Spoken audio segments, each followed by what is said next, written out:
Добар ден и добре дојде за Дејан Андоновиќ од Републичкиот совет за безбедност на сообраќајот на патиштата. Како сте попладнево? Добар ден и до вас и до вашите гледачи. Па, какво што е и времето, нели? Ово 16 часот, како можеме да видиме? Ама секогаш со доволно енергија да пренесеме интересни и корисни теми за нашите гледачи, како што и денешнава која што се однесува на велосипедската култура. Ослободување на тротоарите од паркирани возила и урбана опрема и нивно подобрување каде постои потреба, создавање на задоволителна велосипедска локална мрежа, бидејќи велосипедските патеки се исклучиво на булеварите не се доволни за создавање на сигурно и достапно движење и секако што е најважно нула жртви во сообраќајот преку издвоена велосипедска пешачка мрежа. Овие се настојувања кои што ги слушаме години наназад, но како е во реалноста? Имаме ли доволно велосипедски патеки? Првим да кажам дека институцијата која јас ја представувам не се занимава со изградба на велосипедски патеки, но можам да кажам и како представник на институцијата, но и како учесник во сообраќај, не може да се развива инфраструктурата со толкава брзина колку што може да се развие бројот на возила, без разлика дали се моторни, велосипеди, дали се овие нови типови на возила како што се електрични тротинети. Значи никаде на светот патната инфраструктура не може да го држи темпото на брзина на зголемување на бројот на учесници во сообраќајот со она што се гради. Така и велосипедските патеки во главниот град пред се ги има, но не се доволни, се разбира, имаат и своји мани. Пред малку јас и ти зборувавме дека има на некои места каде што јас сум ги видел, излегуваат луѓе од автобус и директно искачаат на велосипедска патека, а во тој момент велосипедистот се движи и сега кој е крив. И затоа јас велам дека секогаш треба да има една сообраќајна култура. Да, вие сте можеби во право, но тоа не значи дека ако сте во право во сообраќајот дека треба и некого да прегазите затоа што сте во право. Значи сообраќајната култура налага да ги процените состојбите во мигот врз основа на правилата, прописите и пропишаната сообраќајна сигнализација. Во конкретниот случај ние имаме велосипедски патеки каде што велосипедистите се движат. Сега секогаш е дискутабилно со колкава брзина се движат, на која страна се движат и по која цена сакаат да поминат. Тоа се сите тие некои прашања кои според мене лично се дел од јавната свест и од сообраќајната култура. Така да одговорот на вашето прашање е има, но не доволно.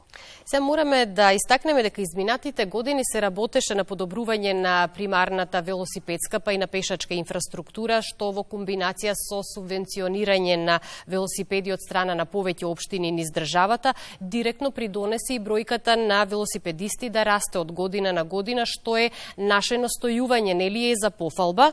Меѓутоа, локалната патна мрежа не успеа да се прилагоди на ново настанатите промени во користење на превозните средства, со тоа пак и се доведува во прашање безбедноста на најранливите категории учесници во сообраќајот. Овде се надоврзуваме каква е инфраструктурата и колкава е безбедноста кога говориме за учеството на велосипедистите во сообраќајот. Повторно ќе кажам, инфраструктурата сигурно дека не е доволна, бидејќи не може да се направи толку брзо колку што се зголема бројот на учесници. Ние како Републички совет за безбедност во сообраќај на патиштата имаме кампањи низ целиот тек на годината во зависност од календарот на активност. Имаме еден дел се вика Европска недела на мобилност, која е во септември, која ја промовираме пред се за овие типови на учесници во сообраќај.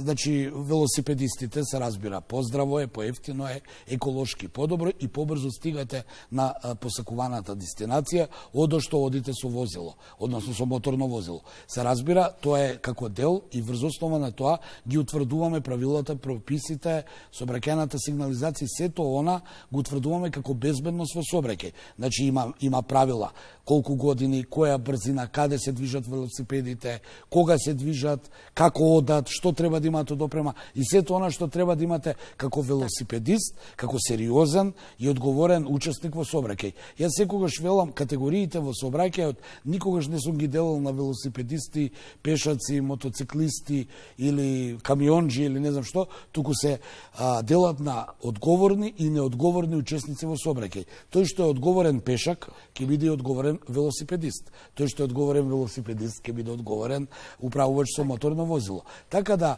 во однос на тоа повторно ќе кажам, врз основа на велосипедските патеки и тоа што го имате како велосипедист, се движите по пропишаните правила, прописи, сообраќајна сигнализација. Но морате и да се прилагодувате на условите на теренот.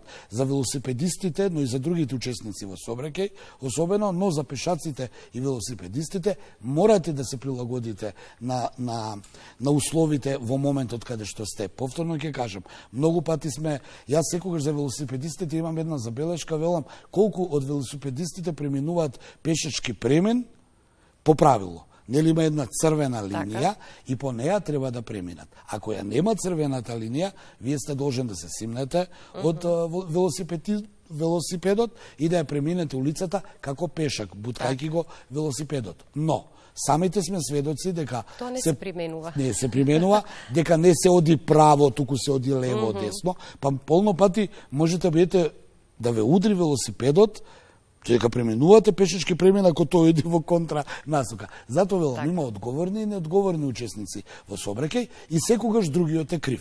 И пошто секогаш другиот е крив, јас секогаш ги потсеќам сите учесници во сообраќај, а особено и себе, дека ние сите први сме пешаци, па потоа се понатаму.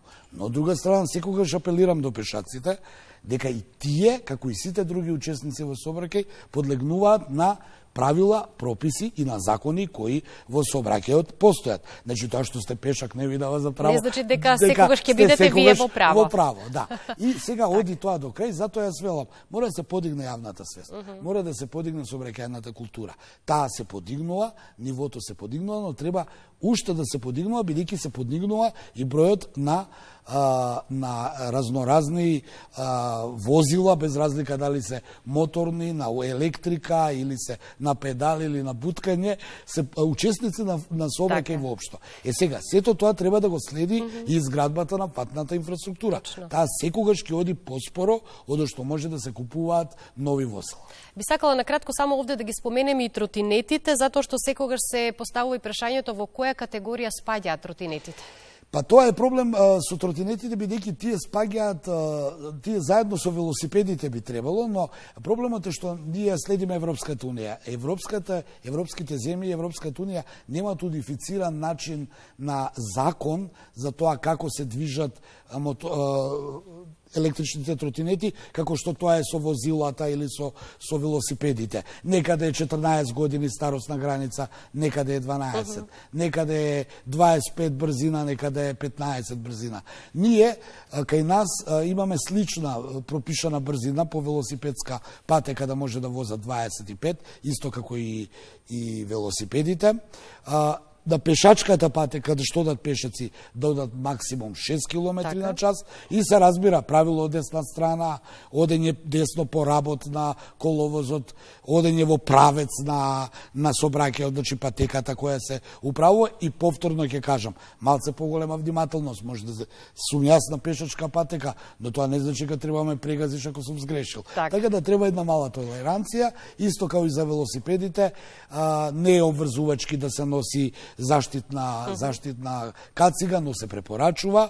Рефлектирачки елек после од зајди сонце до изгреј сонце и се разбира напред бел светло, назад за се си има правила, само треба да се почитуваат. Има правила и прописи.